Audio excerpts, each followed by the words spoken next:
Hello વિદ્યાર્થી મિત્રો, આજે આપણે ધોરણ 6 ગુજરાતી પલાસ પાઠ 12 અપરાજય એ પાઠની સમજૂતી જોઈ રહ્યા છીએ. તો સૌપ્રથમ આપણે લેખકનો પરિચય મેળવીશું. લેખકનું નામ છે ધ્રુવ ભટ્ટ. ધ્રુવ ભટ્ટ આપણી ભાષાના જાણીતા નવલકથાકાર અને કવિ છે. તેમણે તત્વમસી, સમુદ્રાંતિકે અને અગ્નિકન્યા જેવી નવલકથાઓ લખી છે. ગાય તેના ગીત તેમનો કાવ્ય સંગ્રહ છે. તેમને તત્વમસી માટે કેન્દ્રીય સાહિત્ય અકાદમીનો પુરસ્કાર પ્રાપ્ત થયો છે. અપરાજય એકમ ધ્રુવ ભટ્ટની નવલકથા અગ્નિકન્યાનો એક અંશ છે, જેમાં અભિમન્યુના પરાક્રમની ગાથા વણી લેવામાં આવી છે. અભિમન્યુની વીરતા આપણને પ્રેરણા આપે છે. પાઠની ભાષા ઘણી જ રોચક છે. 13મા દિવસે સવારે શત્રુઓએ અર્જુનને યુદ્ધ માટે પડકાર ફેંક્યો અને તેને રણભૂમિના દક્ષિણ છેવાડે ખેંચી ગયા. આ તરફ દ્રોણે કૌરવ સૈન્યને કમળના આકારમાં ગોઠવ્યું. તે જોઈને ધૃષ્ટદ્યુમ્નની ચિંતાનો પાર ન રહ્યો. જો આ પદ્મવ્યૂહને ભેદી ન શકાય તો સાંજ સુધીમાં તો પાંડવ સૈન્યમાં મહાવિનાશ સર્જાય. તેણે પોતાની ચિંતા યુધિષ્ઠિર પાસે દર્શાવી. દ્રૌપદીએ આ વાત સાંભળી. તેણે કહ્યું, સુભદ્રા કહેતી હતી કે અભિમન્યુ પદ્મ ભેદી શકે છે. પાર્થે તેને આ વિદ્યા આપી છે. અભિમન્યુને બોલાવાયો. યુધિષ્ઠિર, ભીમ, સાત્યકી, ધૃષ્ટદ્યુમ્ન અને દ્રૌપદી ચર્ચા કરતા હતા. અભિમન્યુ આવ્યો. આપે મને બોલાવ્યો? તરુણ અભિમન્યુને છાતી સરસો ચાંપતા યુધિષ્ઠિરે કહ્યું, હા બેટા, અમે જ તને બોલાવ્યો છે. દ્રોણે પદ્મવ્યૂહની રચના કરી છે. તેને ભેદવાની શક્તિ અને આવડત શ્રી કૃષ્ણ, અર્જુન અને પ્રદ્યુમ્ન સિવાય કોઈનામાં હોય તો તે તારામાં છે. અભિમન્યુ થોડી ક્ષણો મૌન સેવી રહ્યો. પછી શિબિરની બહાર નીકળીને કુરુસેનાનું નિરીક્ષણ કર્યું. સૈનિકોના ટોળા ધીરે ધીરે એક વિશાળ પદ્મરૂપે ગોઠવાતા નજરે પડતા હતા. એક હાથ કમર પર રાખીને અભિમન્યુ આ મહાપદ્મને નીરખી રહ્યો. સવારનો તડકો આ કુમળા યોદ્ધાના ઘોર વર્ણને દીપાવતો હતો. બધા અભિમન્યુની પાછળ જ શિબિરમાંથી બહાર આવ્યા. યુધિષ્ઠિર તરફ વળતા અભિમન્યુએ કહ્યું, કાકાશ્રી, આ પદ્મ હું ભેદી શકીશ, પરંતુ મારા પદ્મ પ્રવેશ પછી જો તેની પાંખડીઓ ભીડાઈ જાય તો પાંડવો એક મહારથી ગુમાવશે. પછી અભિમન્યુ હસ્યો. ભીમ અભિમન્યુ પાસે આવ્યો અને કહ્યું, અમે તને ઘેરાવા નહીં દઈએ. બધા મહારથીઓ તારી સાથે જ રહીશું. એક વખત તું પદ્મવ્યૂહને તોડે તે સાથે જ અમે અંદર ધસી જઈને બધું વેરવિખેર કરી નાખીશું. અભિમન્યુ એક ડગલું આગળ આવ્યો અને ભીમની આંખોમાં આંખો પરોવીને તેણે કહ્યું, એવું થઈ શકશે કે કેમ તે વિશે વિચારવું હું છોડી દઉં છું. પછી ધૃષ્ટદ્યુમ્ન તરફ ફરીને કહ્યું, મામા, આજ્ઞા આપો, હવે સમય થઈ ગયો છે. રથમાં બેસવા જતાં અભિમન્યુને દ્રૌપદીએ વહાલથી પાસે લીધો અને તેના કપાળે ચૂમી ભરીને વિદાય આપી. અભિમન્યુ રથમાં સવાર થયો કે સારથીએ તેને કહ્યું, કુમાર, દ્રોણને હું જાણું છું. તે નિયમ વિરુદ્ધ યુદ્ધ કરશે. આપે આપના પિતાશ્રીની આજ્ઞા લીધી હોત તો સારું હતું. મેં મારી મોટી માના આશીર્વાદ લઈ લીધા છે. અભિમન્યુ રથના આગળના ભાગે નમીને પોતાના સારથીની પીઠ થાબડતા બોલ્યો, સુમિત્ર, કદાચ સાંજે હું મારી મોટી માને ચરણે વંદન કરવા પાછો ન ફરું, પરંતુ હવે વિચારવાનો સમય નથી. હું અર્જુન અને સુભદ્રાનો પુત્ર છું. શ્રી કૃષ્ણનો ભાણેજ અને ઉત્તરાનો પતિ છું. ભય પામવાનું હું શીખ્યો જ નથી. રથને સીધો જ પદ્મની વચ્ચોવચ્ચ દોડાવી જા. એક જ રથ વડે હું પદ્મના 8 ભાગ ન કરી નાખું તો હું સુભદ્રાના પેટે જન્મ્યો નહોતો તેમ માનજે. તો અહીં અભિમન્યુ કદાચ જાણતો જ હશે કે હું સાંજે પાછો ફરવાનો નથી, કારણ કે આ પદ્મવ્યૂહ ભેદવું ખૂબ જ કઠિન છે. તેથી એને કદાચ આવું કહ્યું હશે. અભિમન્યુના રથની લગોલગ સાત્યકી, ભીમ, યુધિષ્ઠિર, સહદેવ, નકુલ, કૈકેયી બંધુઓ અને ધૃષ્ટકેતુના રથ અતિ વેગપૂર્વક રણભૂમિ તરફ દોડ્યા.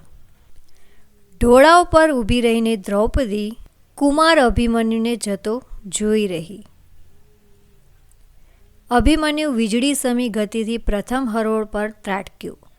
જે કાર્ય પૃથ્વી પર માત્ર 4 જણા કરી શકતા, જે કાર્ય દેવ માટે પણ કઠિન ગણાતું, જે પદ્મને ભેદવા સ્વયં ઇન્દ્ર પણ સમર્થ નહોતા, તે પદ્મને આ તરુણે સ્વયં દ્રોણની હાજરીમાં ક્ષણ માત્રમાં ભેદી નાખ્યું. દ્રોણના ગર્વના ચૂરેચૂરા થઈ ગયા.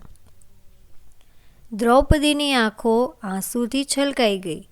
સમુદ્રનું મોજું છીછરા ટાપુ પર ફરી વળે તેમ અભિમન્યુ કૌરવો પર છવાતો ચાલ્યો. દ્રૌપદીનો આનંદ લાંબો સમય ન ટક્યો. અભિમન્યુની પાછળ જતા ભીમ સહિત તમામ યોદ્ધાઓને જયદ્રથે રોકી દીધા અને પદ્મ ફરી યથાવત બીડાઈ ગયું. તો અહીં ભીમ સહિતના યોદ્ધાઓને પદ્મની અંદર જતા જયદ્રથ રોકે છે અને પદ્મ પાછું બીડાઈ જાય છે. તેથી તેઓ અભિમન્યુની મદદ કરવા માટે જઈ શકતા નથી. ઘડી પહેલાં ચૂમેલું નાનકડું મુખ ફરી જોવા નહીં મળે તે સમજતા દ્રૌપદી શોક, શરમ, દુઃખ અને અસહાયતાના ભાર તળે દબાઈ ગઈ. આ તરફ અભિમન્યુ પાછળ જોયા વગર આગળ વધતો રહ્યો. એક પછી એક ચક્રાકાર પાંખડીઓ પાર કરતો તે પદ્મ મધ્યે આવી પહોંચ્યો. તેનો પ્રતાપ વધતો ચાલ્યો. તેણે દુર્યોધનના પુત્રને માર્યો. ત્યારે દુર્યોધનનો ક્રોધ કાબૂમાં ન રહ્યો. મારો મારો આ છોકરાને જીવતો ન જવા દેશો. ગુરુ દ્રોણ, તમે મને વચન આપ્યું છે કે એક પાંડવ મહારથીને તમે મારશો. આને કોઈ પણ ઉપાયે હણી નાખો. તો હણી નાખવું એટલે મારી નાખવું. દ્રોણે યુદ્ધના તમામ નિયમો અને માનવતાના તમામ મૂલ્યો એક બાજુ મૂકીને કૃપાચાર્ય, બૃહદબલ, કૃતવર્મા અને કર્ણને એક સાથે અભિમન્યુ પર ધસી જવાનો આદેશ આપ્યો અને પોતે પણ તેમાં જોડાયા. જયદ્રથ પણ ત્યાં આવી પહોંચ્યો. તેણે કહ્યું, પાંડવો પદ્મમાં પ્રવેશી શક્યા નથી. બાળક અભિમન્યુએ જયદ્રથનું વચન સાંભળ્યું. પદ્મમાં પોતે એકલો જ છે તે જાણ્યા પછી આખરનો યુદ્ધ કરવા તે સજ્જ થયો. ઘડીભર યુદ્ધ થંભી ગયું. ભૂખ્યા જરખના ટોળા વચ્ચે ઘેરાતો ગયેલો અશક્ત ઘાયલ વાઘ એકાદ જરખને હણી નાખીને માર્ગ કરવા તૈયાર થાય તેમ અભિમન્યુએ એક પછી એક 6 મહારથીઓ પર દ્રષ્ટિ કરી અને અંતિમ યુદ્ધ માટે શસ્ત્રો ઉઠાવ્યા. પરંતુ 6 મહારથીઓએ એક સાથે હુમલો કરી તેને શસ્ત્રવિહીન અને રથવિહીન કરી નાખ્યો. નિશસ્ત્ર બાળકને ભૂમિ પર પાડી નાખીને તેનો વધ કર્યો. દુર્યોધને ઉત્સાહમાં આવીને શંખનાદ કર્યો. વિષાદગ્રસ્ત દ્રૌપદી આ શંખધ્વનિ સાંભળીને ઊભી થઈ ગઈ. અર્જુન અભિમન્યુના શોકમાં યુદ્ધ ત્યાગ કરીને ચાલ્યો ન જાય તે જોવાનું તેના શિરે હતું. પુત્રવિયોગના દુઃખને દબાવીને તે અર્જુનના પાછા ફરવાની રાહ જોવા લાગી. દક્ષિણના યુદ્ધમાંથી સામેથી પાછા ફરતા અર્જુને પદ્મને વિખેરાતું જોયું. પદ્મવ્યૂહની રચના કરાઈ હતી તે જાણતા જ તેને ફાળ પડી. તે ઉતાવળે પગલે શિબિરમાં પ્રવેશ્યો. તમામ પાંડવો વચ્ચે અભિમન્યુને ન જોતા તે સમજી ગયો કે અભિમન્યુ ક્યાં છે. યુધિષ્ઠિર મોટા અવાજે રડી પડ્યા. પાર્થ, અમે તારા પુત્રના હત્યારા છીએ.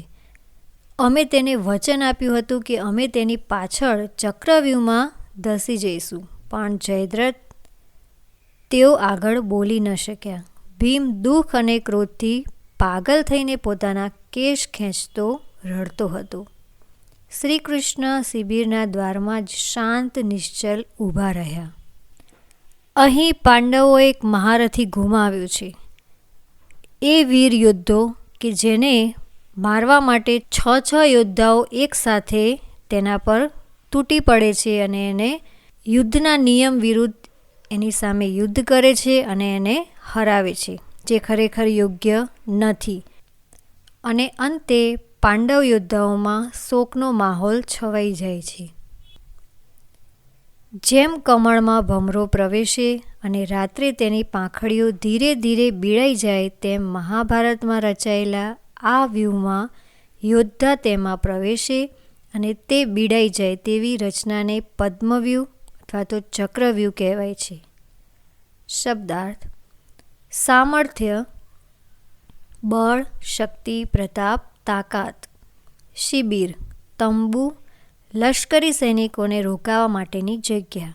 મહારથી, મોટો લડવૈયો, યુદ્ધમાં કુશળ. ચક્રાકાર, ચક્ર જેવા આકારનું. માનવતા, મનુષ્યપણું, માણસાઈ. વિષાદગ્રસ્ત, શોકમાં પડેલું. પુત્ર વિયોગ, પુત્ર ગુમાવ્યાનું દુઃખ. શિરે હોવું, માથે હોવું. મૂઢ, મૂર્ખ, ઠોઠ. નિશબ્દ, શાંત, શબ્દ વિનાનું. ધાવવું એટલે કે ધસી જવું. સંસ્કૃત ક્રિયાપદ ધાવ એટલે કે દોડવું પરથી. નિશ્ચલ, સ્થિર. રૂઢિપ્રયોગ: ભભૂકી ઉઠવું એટલે સળગી ઉઠવું. મૌન સેવવું, મૂંગું રહેવું અથવા ચૂપ રહેવું. આંખોમાં આંખો પરોવવી, એકબીજાની સામે એક ધારું જોવું. રોમ રોમ સળગી ઉઠવું, ખૂબ ગુસ્સે થવું. શબ્દ સમૂહ માટે એક શબ્દ: હરાવી ન શકાય તેવું એટલે કે અપરાજેય.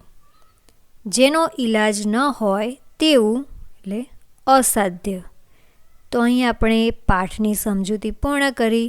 અહીં વાતચીતમાં કેટલાક પ્રશ્નો આપ્યા છે. પહેલો પ્રશ્ન છે, આવું યુદ્ધ કઈ ફિલ્મ, વાર્તા, સિરિયલમાં જોયું છે? તો જવાબ લખીશું, આવું યુદ્ધ મહાભારત સિરિયલમાં જોયું છે. બીજો પ્રશ્ન, તમે ક્યારે જોશમાં આવી ગયા? ક્યારે ચિંતા થઈ? ક્યારે દુઃખ થયું? આંચકો લાગ્યો? તો આપણે જવાબ લખીશું, એકમ વાંચતા અભિમન્યુ આ પદ્મવ્યૂહને ભેદી શકે છે એ વાત જાણી જોશમાં આવી ગયો, પરંતુ જો પદ્મવ્યૂહમાં પ્રવેશ પછી જો તેની પાંખડીઓ બીડાઈ જાય તો અભિમન્યુનું મૃત્યુ થશે એ વાત જાણીને ચિંતા થઈ. અંતે દ્રોણાચાર્ય યુદ્ધના તમામ નિયમો એક બાજુ મૂકી તમામ મહારથીઓને અભિમન્યુ પર આક્રમણ કરવાનો આદેશ આપ્યો. એ વાત જાણીને દુઃખ થયું. દુર્યોધને દ્રોણાચાર્યને કોઈ પણ રીતે અભિમન્યુનો વધ કરવાનું કહ્યું ત્યારે આંચકો લાગ્યો. પ્રશ્ન 3, વાર્તાની કઈ લીટી સંવાદ યાદ રહી જાય તેવો લાગ્યો? તો અહીં તમને જે સંવાદ યાદ રહ્યો હોય તે લખવાનો છે. અભિમન્યુ રથમાં સવાર થયો કે સારથીએ તેને કહ્યું, કુમાર, દ્રોણને હું જાણું છું, તે નિયમ વિરુદ્ધ યુદ્ધ કરશે. આપે આપના પિતાશ્રીની આજ્ઞા લીધી હોત તો સારું હતું. પ્રશ્ન 4, અભિમન્યુની કઈ વાત તમને ખૂબ ગમી? જવાબ લખીશું, એક જ રથ વડે હું પદ્મના 8 ભાગ ન કરી નાખું તો હું સુભદ્રાના પેટે જન્મ્યો ન હતો તેમ માનજે. એ વાત મને ખૂબ ગમી. પ્રશ્ન 5, તમે અભિમન્યુની જગ્યાએ હો તો યુદ્ધમાં જાઓ, કેમ? જવાબ લખીશું, હા, હું યુદ્ધમાં લડવા માટે જાઉં, કેમ કે પરિવાર સાથે જોડાયેલા સંકટમાં હું હંમેશા પરિવાર સાથે ઊભો રહીશ. પ્રશ્ન 6, લડાઈ થવાના કારણો શા હોય છે? લડાઈ થવાના કારણોમાં સંપત્તિ અને જમીન મુખ્ય હોય છે. પ્રશ્ન 7, અત્યારે યુદ્ધમાં કયા કયા હથિયારો વપરાય છે? જવાબ, અત્યારે યુદ્ધમાં અનેક પ્રકારના આધુનિક હથિયારોનો ઉપયોગ થાય છે, જેમ કે બંદૂક, મશીનગન, ડ્રોન, બોમ્બ, પરમાણુ બોમ્બ વગેરે. પ્રશ્ન 8, યુદ્ધો રોકવા જોઈએ, શા માટે? હા, યુદ્ધો રોકવા જોઈએ, કેમ કે યુદ્ધના કારણે ઘણો વિનાશ થાય છે. યુદ્ધને કારણે જે તે દેશના માનવ જીવન પર ખૂબ માઠી અસર થાય છે. યુદ્ધના કારણે જે તે દેશની આર્થિક સ્થિતિ ડામાડોળ થઈ જાય છે. ચીજ વસ્તુઓની અછત સર્જાય છે. પ્રશ્ન 9. યુદ્ધ રોકવું હોય તો શું કરવું પડે? યુદ્ધ રોકવા માટે દેશો વચ્ચેના સંબંધો સુધારવા જોઈએ. બંને દેશો વચ્ચે સહકાર વધે તેવા પ્રયત્નો કરવા જોઈએ.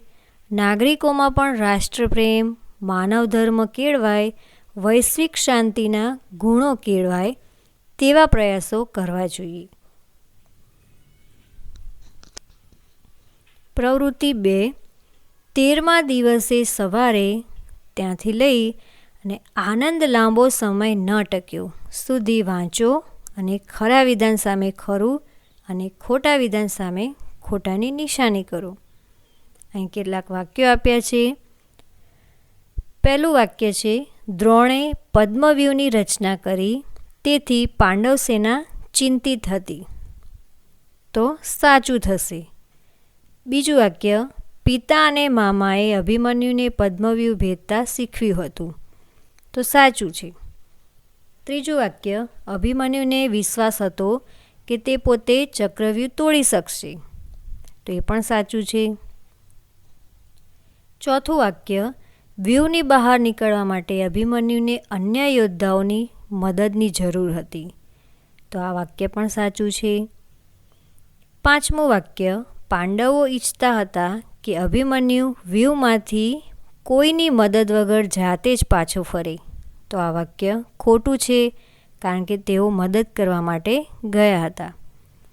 છઠ્ઠું વાક્ય, પાંડવો પદ્મવ્યૂહમાં પ્રવેશીને તેને વેરવિખેર કરી દેશે એવી અભિમન્યુને ખાતરી હતી. તો આ પણ ખોટું છે. સાતમું વાક્ય, અભિમન્યુએ સારથીને કહ્યું કે દ્રોણ યુદ્ધના નિયમોનું પાલન નહીં કરે. તો આ વાક્ય પણ ખોટું છે, કારણ કે સારથીએ કહ્યું હતું. આઠમું વાક્ય, દ્રૌપદી અભિમન્યુનું યુદ્ધ જોતી હતી. તો આ વાક્ય સાચું છે. પ્રવૃત્તિ 3. અભિમન્યુની પાછળ જતા ભીમ ત્યાંથી લઈ અને શાંત નિશ્ચલ ઊભા રહ્યા સુધી વાંચો અને વિધાન કોને લાગુ પડે છે તે લખો. જયદ્રથ, અભિમન્યુ, દુર્યોધન, દ્રોણ, દ્રૌપદી, અર્જુન, યુધિષ્ઠિર, ભીમ અને કૃષ્ણ. વિધાન આપ્યા છે અને સામે જેને લાગુ પડતું હોય એ પાત્રનું નામ લખવાનું છે. પહેલું વિધાન છે, પાંડવોને આગળ વધતા અટકાવી દીધા. તો કોને અટકાવ્યા? તો જવાબ થશે જયદ્રથ. બીજું વાક્ય, જોત જોતામાં એણે વ્યૂહની એક પછી એક હરોળ તોડી નાખી. કોણે તોડી? અભિમન્યુએ. ત્રીજું વાક્ય, પુત્રના મૃત્યુથી એ ખૂબ ગુસ્સે ભરાયો. તો જવાબ થશે અર્જુન. ચોથું વાક્ય, પોતાના બધા સાથીઓને એકસાથે અભિમન્યુ પર તૂટી પડવાનું કહ્યું. દ્રોણ. પાંચમું વાક્ય, એક સાથે 6 યોદ્ધાઓનો સામનો કરતા તેનો રથ ભાંગી ગયો. અભિમન્યુ. છઠ્ઠું વાક્ય, અભિમન્યુના મૃત્યુથી એ ખૂબ ખુશ થઈ ગયો. કોણ ખુશ થઈ ગયો? દુર્યોધન. સાતમું વાક્ય, એને ચિંતા થઈ કે હવે કદાચ અર્જુન યુદ્ધ કરવાનું છોડી દેશે. તો આવી ચિંતા કોને થઈ હતી? દ્રૌપદીને. આઠમું વાક્ય, એને ખબર પડી ગઈ કે પોતાનો વીર પુત્ર મૃત્યુ પામ્યો છે. અર્જુન. નવમું વાક્ય, બંને ભાઈઓ અર્જુન સમક્ષ શોક વ્યક્ત કરવા લાગ્યા. તો યુધિષ્ઠિર અને ભીમ. પ્રવૃત્તિ 4. વાર્તાના શબ્દનો અર્થ ધારો અને ખરું કરો. તો અહીંયા કેટલાક શબ્દો આપ્યા છે અને સામે જે શબ્દ સાચો હોય તેના પર ખરું કરવાનું છે. પહેલો શબ્દ છે મહાવિનાશ. તો મહાવિનાશ એટલે મોટો સંહાર. બીજો શબ્દ છે દીપાવવું. તો દીપાવવું એટલે કે શોભાવવું. ત્રીજો શબ્દ વેરવિખેર એટલે વેરણ છેરણ. ચોથો શબ્દ લગોલગ, લગભગ પાસી. પાંચમો શબ્દ અશક્ત એટલે નબળું, હતાશ, નિરાશ, પીઠ થાબડવી, પ્રોત્સાહન આપવું, ત્રાટકવું, ઓચિંતો હુમલો કરવો, ફાળ પડવી, ઓચિંતું ભયભીત થવું. પ્રવૃત્તિ 5. કૌંસમાંથી યોગ્ય વિકલ્પ પસંદ કરી ખાલી જગ્યા પૂરો. અહીંયા કૌંસમાં શબ્દો આપ્યા છે: ત્રાટકીશું, ફાળ પડી, લગોલગ, દીપાવશે, મહાવિનાશ, પીઠ થાબડવી, હતાશ, અસમર્થ અને વેરવિખેર. દ્રોણના પદ્મવ્યૂહના સમાચાર સાંભળીને પાંડવ સેના હતાશ થઈ ગઈ હતી. અર્જુનની ગેરહાજરીમાં પદ્મવ્યૂહ તોડવા પોતે અસમર્થ છે એવું ભીમ અને યુધિષ્ઠિર સમજતા હતા. અર્જુન તો ઘડીભરમાં ચક્રવ્યૂહને વેરવિખેર કરી શકે. અર્જુનની ગેરહાજરીમાં પાંડવ સેનામાં મહાવિનાશ સર્જાશે એવો ખ્યાલ આવતા પાંડવ યોદ્ધાઓને ફાળ પડી હતી. જો કે યુધિષ્ઠિરને જેવી ખબર પડી કે અભિમન્યુ પદ્મવ્યૂહ તોડી શકે છે, ત્યારે તરત જ તે અભિમન્યુની લગોલગ આવી પહોંચ્યા અને પૂછ્યું, વત્સ, તું પદ્મવ્યૂહ જાણે છે? અવશ્ય તાતશ્રી. અભિમન્યુનો આત્મવિશ્વાસ જોઈને યુધિષ્ઠિરે એની પીઠ થાબડી. પાંડવ યોદ્ધાઓને લાગ્યું કે અભિમન્યુ પાંડવ કુળનું નામ દીપાવશે. ભીમે કહ્યું, પુત્ર, તું પદ્મમાં પ્રવેશ કરશે કે તરત જ અમે પણ ત્રાટકીશું અને પદ્મને છિન્ન ભિન્ન કરી દઈશું. પ્રવૃત્તિ 6. બંને વાક્યો વાંચો. આપેલા શબ્દ માટેના અર્થમાંથી યોગ્ય અર્થ સામે ખરું કરો. તો અહીંયા પહેલું વાક્ય આપ્યું છે: અભિમન્યુ પદ્મભેદીને દુશ્મનની સેનામાં ઘૂસી શકે છે.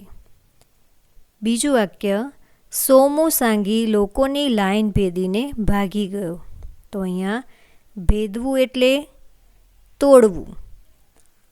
બીજું છે: સવારનો તડકો કુમળા અભિમન્યુના ઘોર વર્ણને દીપાવતો હતો. બીજું વાક્ય: દરરોજ આખો દિવસ તડકામાં રહેવાથી અંજનાનો ઘોર વર્ણ શ્યામ થઈ ગયો. તો ઘોર વર્ણ એટલે ગોરા રંગનું. ત્રીજું વાક્ય: અભિમન્યુએ ક્ષણ માત્રમાં જ પદ્મને ભેદીને દ્રોણના ગર્વના ચૂરેચૂરા કરી નાખ્યા. બીજું વાક્ય: પોતે એકલા હાથે મેચ જીતાડી દેશે એવી શેખી મારતો ખેલાડી પહેલા બોલે આઉટ થયો એટલે એના ગર્વના ચૂરેચૂરા થઈ ગયા. તો ગર્વના ચૂરેચૂરા કરવા એટલે અભિમાન ઉતારવું. ચોથું વાક્ય: લખતા વાંચતા ન આવડતું હોય તે બેંકમાં જાય ત્યારે અસહાયતા અનુભવતો હશે. આગળનું વાક્ય: અશક્ત ભિખારીને જોઈ મને દયા આવી ગઈ, પણ ખિસ્સા ખાલી હતા. મારી અસહાયતા પર મને દુઃખ થયું. તો અસહાયતા એટલે કશું ન કરી શકવાની લાગણી. પાંચમું વાક્ય: 6 મહારથીઓએ એકસાથે હુમલો કરી અભિમન્યુને શસ્ત્રવિહીન અને રથવિહીન કરી નાખ્યો. નિશસ્ત્ર કર્યા પછી ભૂમિ પર પાડી નાખીને તેનો વધ કર્યો. આગળનું વાક્ય: રાજા હંમેશા પોતાની પાસે તલવાર, ભાલો કે ગદા રાખતા. તે નિશસ્ત્ર તો કદી હોય જ નહીં. તો નિશસ્ત્ર એટલે કે શસ્ત્ર વિનાનું. છઠ્ઠું વાક્ય: શ્રી કૃષ્ણ શિબિરના દ્વારમાં જ શાંત નિશ્ચલ ઊભા રહ્યા. આગળનું વાક્ય: 10 દિવસ પછી ઘરે આવીને જોયું કે ઘરમાં ચોરી થયેલી છે. આ જોઈને બધા દુઃખી થઈ ગયા, પણ મોટાભાઈ તો નિશ્ચલ ઊભા હતા. તો નિશ્ચલ એટલે હાલ્યા ચાલ્યા વગરના. સાતમું વાક્ય: અર્જુન મૂઢ, હતાશ અને શોકમય થઈ કશું જ બોલ્યા વિના ઊભો રહ્યો. આગળનું વાક્ય: દાદાના અવસાનથી આખું કુટુંબ શોકમય થઈ ગયું. તો શોકમય એટલે ઊંડા દુઃખમાં. પ્રવૃત્તિ 7. વાર્તામાંથી વાંચો. અને તેના આધારે આપેલી પ્રવૃત્તિ કરો. વાક્ય: જો પદ્મને ભેદી ન શકાય તો સાંજ સુધીમાં તો પાંડવ સૈન્યમાં મહાવિનાશ સર્જાય. તેને ભેદવાનું સામર્થ્ય શ્રી કૃષ્ણ, અર્જુન અને પ્રદ્યુમ્ન સિવાય કોઈનામાં હોય તો તે તારામાં છે. આ જ વાક્યોમાંથી મળતી માહિતીવાળા વાક્યો સામે ખરાની નિશાની કરો. તો અહીંયા વાક્યો આપ્યા છે. પહેલું છે કે કમળ આકારનો આ વ્યૂહ દ્રોણ વડે રચાયો છે. તો એ માહિતી અહીંથી આપણને મળતી નથી. બીજું વાક્ય છે કે કમળ જેવા આકારના વ્યૂહને તોડવામાં ન આવે તો પાંડવ સેનાના મોટાભાગના સૈનિકો મૃત્યુ પામે. તો આ માહિતી આપણને અહીંયા આપેલી છે. આગળનું વાક્ય છે કે પદ્મવ્યૂહને 4 લોકો જ ભેદી શકે એમ હતા. તો એ પણ સાચું છે. અહીંયા આપ્યું જ છે શ્રી કૃષ્ણ, અર્જુન, પ્રદ્યુમ્ન અને અભિમન્યુ. માત્ર અભિમન્યુ જ પદ્મને ભેદવાનું જાણે છે. તો એ વિધાન સાચું નથી. અભિમન્યુ શ્રી કૃષ્ણનો ભાણેજ છે. તો એ માહિતી પણ અહીંયા આપેલી નથી. પ્રવૃત્તિ 8. દ્રૌપદીને આવી લાગણી શાના આધારે થઈ હશે તે વાક્યમાં ક્યાં લાગુ પડે છે તે તપાસીને જોડકા જોડો. દ્રૌપદીના વિચારો આપેલા છે અને બાજુમાં લાગણી આપી છે. પહેલું છે કે અભિમન્યુને બચાવવા હવે કોઈ નહીં પહોંચી શકે. તો એ વખતે કઈ લાગણી અનુભવતી હશે? તો જવાબ થશે અસહાયતા. બીજું છે કે મારો વહાલો દીકરો હવે કોઈ દિવસ પાછો નહીં આવે. દુઃખની લાગણી. અરે રે, આવા પરાક્રમી પુત્રને મેં સદા માટે ગુમાવ્યો. શોક. મેં જ અભિમન્યુને મૃત્યુના મોંમાં ધકેલ્યું છે. શરમ. પ્રવૃત્તિ 9. વાક્યોને ઘટનાક્રમ મુજબ ગોઠવો. વચ્ચે કોઈ એક ઘટના ઉમેરો. તો અહીંયા જે વાક્યો આપ્યા છે એ ઘટનાક્રમમાં ગોઠવવાના છે અને એક વાક્ય ઉમેરવાનું છે. તો સૌ પ્રથમ પહેલું વાક્ય આવશે કે કૌરવોએ કમલાકાર વ્યૂહ રચના કરી, તેથી પાંડવ સેનાના સેનાપતિને ચિંતા થઈ. બીજું વાક્ય દ્રૌપદીએ કહ્યું કે અભિમન્યુ પદ્મવ્યૂહ તોડી શકે છે. ત્રીજું વાક્ય અભિમન્યુએ પદ્મવ્યૂહ તોડવાની તૈયારી બતાવી. ચોથું વાક્ય અભિમન્યુએ ગણતરીની ક્ષણોમાં પદ્મને ભેદી નાખ્યું. પાંચમું વાક્ય હવે અભિમન્યુ ચારેય બાજુથી ઘેરાઈ ગયો હતો. છઠ્ઠું વાક્ય 6 મહારથીઓ એકસાથે અભિમન્યુ પર તૂટી પડ્યા. અને સાતમું વાક્ય ભીમ દુઃખ અને ક્રોધથી પાગલ થઈને પોતાના કેશ ખેંચતો રડતો હતો. પ્રવૃત્તિ 10. નીચેની ઘટનાઓ ક્યારે બની તેનું વર્ગીકરણ કરો. જે ઘટના યુદ્ધ પહેલાંની હોય તેની સામે પહેલાં, યુદ્ધ પછીની બની હોય તેની સામે પછી અને યુદ્ધ દરમિયાનની હોય તેની સામે દરમિયાન લખો. પહેલું વાક્ય છે અભિમન્યુએ પહેલી હરોળ તોડી. તો એમાં આવશે દરમિયાન. આ યુદ્ધ દરમિયાનની વાત છે. બીજું વાક્ય પાંડવો આવતીકાલના યુદ્ધ વિશે આયોજન કરતા હતા. તો આ પહેલાંની વાત છે. આગળ અભિમન્યુ અને પાછળ બીજા પાંડવો યુદ્ધ કરવા માટે નીકળ્યા. પહેલાં દુર્યોધન ક્રોધથી લાલચોળ થઈ ગયો.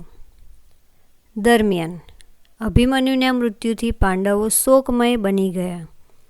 પછી પદ્મને તૂટતું જોઈને દ્રોણને આશ્ચર્ય થયું. દરમિયાન પાંડવોને દ્રોણના પદ્મવ્યૂહના સમાચાર મળ્યા. પહેલાં અભિમન્યુ આખું પદ્મ ભેદીને વચ્ચોવચ આવી પહોંચ્યું. દરમિયાન યુધિષ્ઠિરે અભિમન્યુને છાવણીમાં બોલાવ્યો. પહેલાં પાંડવો જયદ્રથ સામે જીતી ન શક્યા. દરમિયાન પોતાના પુત્રના મૃત્યુથી અર્જુનને આઘાત લાગ્યો. પછી પ્રવૃત્તિ 11. પ્રશ્નોના જવાબ લખો. અભિમન્યુની બહાદુરી વિશેના વાક્યો શોધીને લખો. જવાબ લખીશું. અભિમન્યુની બહાદુરી વિશેના વાક્યો નીચે મુજબ છે. પદ્મવ્યૂહને ભેદવાની શક્તિ અને આવડત શ્રી કૃષ્ણ, અર્જુન અને પ્રદ્યુમ્ન સિવાય કોઈનામાં હોય તો તે તારામાં છે. બીજું વાક્ય છે, કાકાશ્રી આ પદ્મ હું ભેદી શકીશ, પરંતુ મારા પદ્મ પ્રવેશ પછી જો તેની પાંખડીઓ ભીડાઈ જાય તો પાંડવો એક મહારથી ગુમાવશે. હું અર્જુન અને સુભદ્રાનો પુત્ર છું, શ્રી કૃષ્ણનો ભાણેજ અને ઉત્તરાનો પતિ છું. ભય પામવાનું હું શીખ્યો જ નથી. એક જ રથ વડે હું પદ્મના 8 ભાગ ન કરી નાખું તો હું સુભદ્રાના પેટે જન્મ્યો ન હતો તેમ માનજે. જે કાર્ય દેવો માટે પણ કઠિન ગણાતું, જે પદ્મને ભેદવા સ્વયં ઇન્દ્ર પણ સમર્થ નહોતા, તે પદ્મને આ તરુણે સ્વયં દ્રોણની હાજરીમાં ક્ષણ માત્રમાં ભેદી નાખ્યું. સમુદ્રનું મોજું છીછરા ટાપુ પર ફરી વળે તેમ અભિમન્યુ કૌરવો પર છવાતો ચાલ્યો. પદ્મમાં પોતે એકલો જ છે તે જાણ્યા પછી આખરનો યુદ્ધ કરવા તે સજ્જ થયો. અભિમન્યુએ એક પછી એક 6 મહારથીઓ પર દ્રષ્ટિ કરી અને અંતિમ યુદ્ધ માટે શસ્ત્રો ઉઠાવ્યા. પદ્મવ્યૂહ અંગે અભિમન્યુને કઈ બાબતનું જ્ઞાન ન હતું? પદ્મવ્યૂહને ભેદવાનું જ્ઞાન અભિમન્યુને હતું, પણ પદ્મવ્યૂહની અંદરથી બહાર નીકળવાનું જ્ઞાન ન હતું. ત્રીજો પ્રશ્ન, દ્રોણના ગર્વના ચૂરેચૂરા સી રીતે થયા? ગુરુ દ્રોણાચાર્યએ અર્જુનની ગેરહાજરીમાં પદ્મવ્યૂહની રચના કરી. તેઓ જાણતા હતા કે શ્રી કૃષ્ણ, અર્જુન અને પ્રદ્યુમ્ને પદ્મવ્યૂહ ભેદવાનું જ્ઞાન હતું, પરંતુ અહીં અર્જુનના પુત્ર અભિમન્યુએ દ્રોણની હાજરીમાં જ ક્ષણ માત્રમાં જ પદ્મવ્યૂહને ભેદી નાખ્યું. આમ એક તરુણ દ્વારા તેમના વ્યૂહને તોડી નાખતા દ્રોણાચાર્યના ગર્વના ચૂરેચૂરા થઈ ગયા. ચોથો પ્રશ્ન, શું બન્યું હોત તો અભિમન્યુ બચી શક્યો હોત? અભિમન્યુની પાછળ જતા પાંડવ યોદ્ધાઓને જયદ્રથ રોકી શક્યો ન હોત અને તેઓ પણ પદ્મવ્યૂહમાં પ્રવેશી ગયા હોત તો અભિમન્યુ બચી શક્યો હોત. પ્રવૃત્તિ 12 ટૂંક નોંધ લખો. એકલવીર અભિમન્યુ. એકલવીર એટલે એકલો યોદ્ધા જે એક કરતાં વધારે યોદ્ધાને હરાવવા માટે સક્ષમ હોય. અભિમન્યુ એક એવો યોદ્ધા હતો જેને પદ્મવ્યૂહ ભેદવાનું જ્ઞાન હતું. અભિમન્યુ એકલો જ એકલવીર યોદ્ધા હતો જે 6 મહાન યોદ્ધાને પદ્મવ્યૂહમાં હંફાવી નાખ્યા હતા. ગુરુ દ્રોણ અને કૌરવોએ યુદ્ધના નિયમો અને મૂલ્યોને નેવે મૂકી દીધા હતા. નિયમ વિરુદ્ધ અભિમન્યુનો વધ કરવો એ કૌરવોની હાર હતી અને અભિમન્યુની તો જીત જ હતી. એક વીરને છાજે તે રીતે અભિમન્યુ મૃત્યુ પામ્યો હતો. ચક્રવ્યૂહમાં અભિમન્યુ. અભિમન્યુએ પદ્મવ્યૂહની પ્રથમ હરોળને જોતજોતામાં ભેદી નાખી હતી. તે જોતાં જ દ્રોણના ગર્વના ચૂરેચૂરા થઈ ગયા હતા. અભિમન્યુની પાછળ જતા ભીમ અને પાંડવ યોદ્ધાઓને જયદ્રથે રોકી રાખ્યા હતા. અભિમન્યુ એકલો જ ચક્રવ્યૂહમાં આગળ વધ્યો હતો. એક પછી એક ચક્રાકાર પાંખડીઓ પાર કરતો તે પદ્મ મધ્યે આવી પહોંચ્યો. તેનો પ્રતાપ વધતો ચાલ્યો. તેને દુર્યોધનના પુત્રને માર્યો. ત્યારે દુર્યોધનનો ક્રોધ કાબૂમાં ન રહ્યો. તેથી દ્રોણ અને કૌરવોના 6 મહારથીઓએ યુદ્ધના નિયમ વિરુદ્ધ અભિમન્યુ પર હુમલો કર્યો. અભિમન્યુને શસ્ત્રવિહીન અને રથવિહીન કરી તેનો વધ કર્યો. અભિમન્યુના મૃત્યુની અસર. અભિમન્યુના મૃત્યુ બાદ દ્રૌપદી પુત્ર વિયોગના દુઃખને દબાવીને તે અર્જુનના પાછા ફરવાની રાહ જોવા લાગી. પાંડવો ઘેરા શોક અને દુઃખમાં જણાતા હતા. યુધિષ્ઠિર મોટા અવાજે રડી પડ્યા. અર્જુન અભિમન્યુના મૃત્યુના સમાચાર જાણી મૂઢ, હતાશ અને શોકમય બની નિશબ્દ ઊભો હતો. ભીમ દુઃખ અને ક્રોધથી પાગલ થઈને પોતાના કેશ ખેંચવા લાગ્યો. શ્રી કૃષ્ણ શિબિરના દ્વારમાં જ શાંત નિશ્ચલ ઊભા રહ્યા. વાક્યમાંનો રેખાંકિત શબ્દ ધ્યાનથી જુઓ. તેનો ઉપયોગ કરી નવું વાક્ય બનાવો. પહેલું વાક્ય છે, જ્યારે પણ મેચ હોય ત્યારે અમે શાળામાંથી સીધા જ મેદાનમાં જઈએ. વાક્ય લખીશું, જ્યારે વરસાદ પડશે ત્યારે નદીમાં નવું પાણી આવશે. બીજું વાક્ય, અમને રાકેશે રોકી રાખ્યા, નહીતર અમે સમયસર મેદાનમાં આવી ગયા હોત. વાક્ય બનાવીશું, બસ મોડી આવી, નહીતર અમે વહેલા પહોંચી ગયા હોત. ત્રીજું વાક્ય, જો વિશાલ આઉટ થઈ ગયો હોત તો આપણે જીતી ના શક્યા હોત. જો પરીક્ષામાં પાસ થવું હોય તો ભણવામાં મહેનત કરવી પડશે. ચોથું વાક્ય, ઇકબાલની બેટિંગ પાછળના ક્રમે રાખી હતી કે જેથી એ બચેલી ઓવરમાં ઝડપથી રન બનાવે.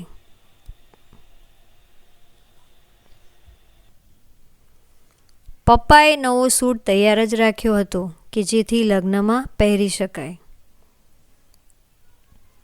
સામેની ટીમના ખેલાડી ઓછા રન બનાવી શકે એ માટે માઇકલે સ્પિન બોલિંગ કરી. અમે પ્રવાસે જવાના છીએ એ માટે નાસ્તાની વ્યવસ્થા કરી દીધી. છઠ્ઠું વાક્ય, સામેની ટીમે ખૂબ રન બનાવ્યા છતાં પણ અમે ડગ્યા કે ડર્યા નહીં.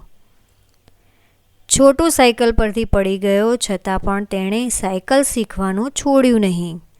સાતમું વાક્ય, દડો ખૂબ જ ઊંચે હતો તો પણ રમેશે કેચ પકડી લીધો. ગમે તેવી ખરાબ પરિસ્થિતિ હોય તો પણ શાંત રહેવું જોઈએ. આઠમું વાક્ય, સલીમ આઉટ થઈ ગયો ત્યારબાદ ઇકબાલે આવીને રનની રમઝટ બોલાવી. કાર્યક્રમ પૂરો થયો ત્યારબાદ સૌ પોતપોતાના ઘરે ગયા. નવમું વાક્ય, મેચ પૂરી થયા પછી બંને ટીમના ખેલાડીઓએ એકબીજા સાથે હાથ મિલાવ્યા. અમે સાંજે જમ્યા પછી ચાલવા જઈએ છીએ.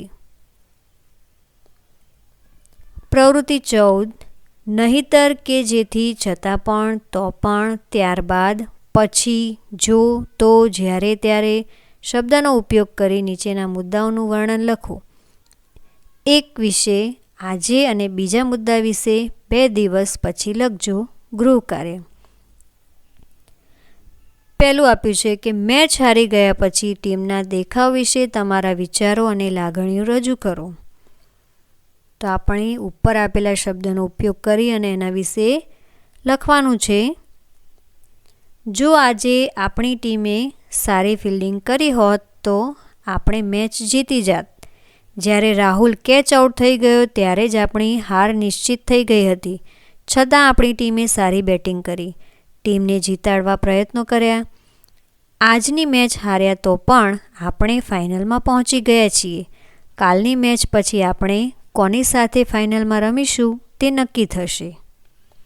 બીજી પરિસ્થિતિ આપી છે, તમે મેળામાં કેવી રીતે ખોવાઈ ગયા અને શું થયું હોત તો ન ખોવાયા હોત તે અંગે પોલીસ સાથે વાત કરો. જો મેં મારી મમ્મીનો હાથ પકડી રાખ્યો હોત તો હું ખોવાઈ ગયો ન હોત. જ્યારે હું મમ્મીનું કહ્યું માનતો નથી ત્યારે મારે સહન કરવાનું આવે છે. એક ભાઈએ મને મદદ કરી કે જેથી હું મમ્મીને શોધી શકું. એ ભાઈએ મને કહ્યું, બેટા, વડીલોની વાત માનવી, નહીતર મોટી મુશ્કેલી આવે. પછી ગમે તેટલા પ્રયત્ન કરીએ તો પણ મુશ્કેલી સરળતાથી દૂર ન થાય. ત્રીજું છે, ગૃહ કાર્ય ન કરી શક્યા હોય ત્યારે શિક્ષક તમારી વાત માની જાય તે રીતે સમજાવી દો. જ્યારે મને શિક્ષકે પૂછ્યું કે હું ગૃહ કાર્ય કેમ લાવ્યો નથી ત્યારે મેં એમને કહ્યું કે ગઈકાલે શાળાએથી ઘરે ગયા પછી મને તાવ આવ્યો હતો, જેથી મમ્મીએ મને દવા પીવડાવી તો પણ તાવ ન ઉતર્યો. ત્યારબાદ પપ્પા મને ડૉક્ટર પાસે લઈ ગયા. ડૉક્ટરે આરામ કરવાનું કહ્યું હોવાથી મેં ગૃહ કાર્ય કર્યું નથી. શિક્ષક વાત માની ગયા. પ્રવૃત્તિ 15, વેરવિખેર થઈ ગયેલા શબ્દોની વ્યૂહરચના એવી કરો કે જેથી વાક્ય સાચું બને. જોડી કાર્ય. તો અહીં શબ્દો આડાઅવળા આપ્યા છે, તેને આપણે ક્રમબદ્ધ ગોઠવી અને વાક્ય બનાવવાનું છે. તો પહેલું વાક્ય આ રીતે થશે, અભિમન્યુની મદદ કરવા એક પણ પાંડવ યોદ્ધો પહોંચી ન શક્યો. બીજું વાક્ય, અભિમન્યુનું યુદ્ધ કૌશલ્ય જોઈને કૌરવ મહારથીઓ ડઘાઈ ગયા. ત્રીજું વાક્ય, અભિમન્યુ બાળપણથી જ શસ્ત્ર વિદ્યામાં પ્રવીણ હતો. ચોથું વાક્ય, અભિમન્યુએ મામા કૃષ્ણ પાસેથી ઘણું બધું શીખવા મળ્યું. 5મું વાક્ય, અભિમન્યુને મારવા માટે કૌરવોએ યુદ્ધના નિયમોનું ઉલ્લંઘન કર્યું. પ્રવૃત્તિ 16, એકલવ્ય, ધ્રુવ, નચિકેતા, પ્રહલાદ વગેરે વિશે જાણકારી મેળવો. તો અહીંયા કેટલીક માહિતી તમારે જાતે શોધવાની છે, જાણકારી મેળવવાની છે. એ માહિતી તમને અહીંયા આપેલી છે, જેનું તમારે ધ્યાનથી વાંચન કરવાનું છે અને એ જાણકારી તમારે મેળવવાની છે. તમારે આ માહિતી લખવાની નથી. તો અહીંયા એકલવ્ય વિશે માહિતી આપી છે, જેનું તમારે વાંચન કરવાનું છે. અહીં ધ્રુવ વિશે માહિતી આપી છે. નચિકેતા,